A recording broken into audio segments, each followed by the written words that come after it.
ED আধিকারিকদের ওপর হামলার ঘটনা রেশ কাটতে না কাটতেই উত্তপ্ত সন্দেশখালী। এবার আক্রান্ত পুলিশ। জমি বিবাদকে কেন্দ্র করে পুলিশের ওপর হামলার অভিযোগ। ঘটনায় একজন অফিসার সহ 4 জন পুলিশ কর্মী আহত হয়েছেন। ঘটনাস্থল থেকে গ্রেপ্তার করা হয়েছে 9 জনকে। আটক করা হয়েছে গ্রাম পঞ্চায়েতের প্রধান ও উপপ্রধানকেও।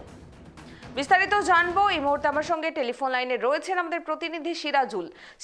সন্দেশখালীতে পুলিশের ওপর হামলার ঘটনা ঘটেছে, কি কারণে এই হামলার ঘটনা ঘটলো এবং এখনো পর্যন্ত এই ঘটনায় কতজনকে গ্রেপ্তার করা হয়েছে?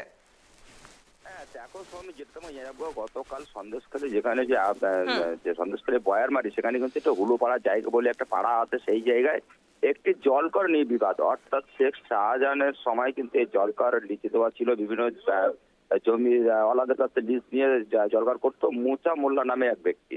এবং সেই যখন শেখ শাহজাহানের ঘটনা 2024 সালে যে শেখ শাহজাহানের ঘটনা, সেখানে কিন্তু শেখ শাহজাহান যখন জেলবন্দি তখন কিন্তু সেই জলকরের নিয়ে কিন্তু গ্রামবাসীর এলাকা সরব হয় এবং কোর্টের দ্বারস্থ হয়। সেই কোর্টের মাধ্যমে কিন্তু সেই জমির অর্থাৎ সেই জলকর, সেই মাছের ভেড়ি, সেটা কিন্তু 140 ধারা জারি করা থাকে।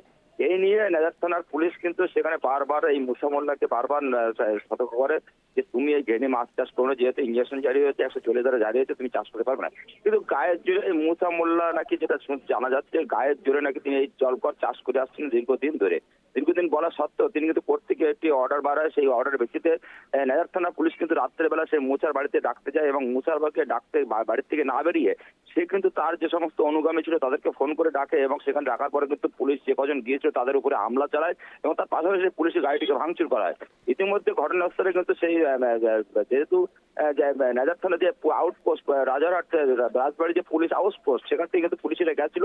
তারপরে নেজার থানা থেকে পুলিশ এবং আউটপোস্ট থেকে বেশ কিছু বহু পুলিশ কিন্তু সেই এলাকায় যায় এবং তল্লাশি চালায়। সেইখানে কিন্তু দেখা যাচ্ছে সেখানে মোট মহিলা সহ পুরুষজন মোট 34 জনকে কিন্তু আটক করে পুলিশ নিয়ে আসে রাত্রে, এবং তার মধ্যে থেকে একজন মহিলা সহ মোট 9 জনকে কিন্তু গ্রেপ্তার করে।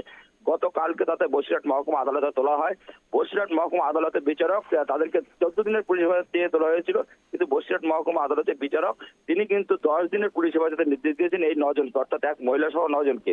ইতিমধ্যে এলাকায় কিন্তু চাঞ্চল্য। এখনো কিন্তু মূল অভিযুক্ত যে মুসা মোল্লা, তিনি কিন্তু এখন অধরা, তাকে কিন্তু পুলিশ এখনো গ্রেপ্তার করতে পারেনি। এখন দেখার বিষয় পুলিশ কতটা পদক্ষেপ নিচ্ছে এবং এই 9 জনকে যেটা করে কি তথ্য সামনে আছে সেদিকটা আমাদের নজর থাকবে কেটিভি বাংলা। বেশ, ধন্যবাদ সিরাজুল।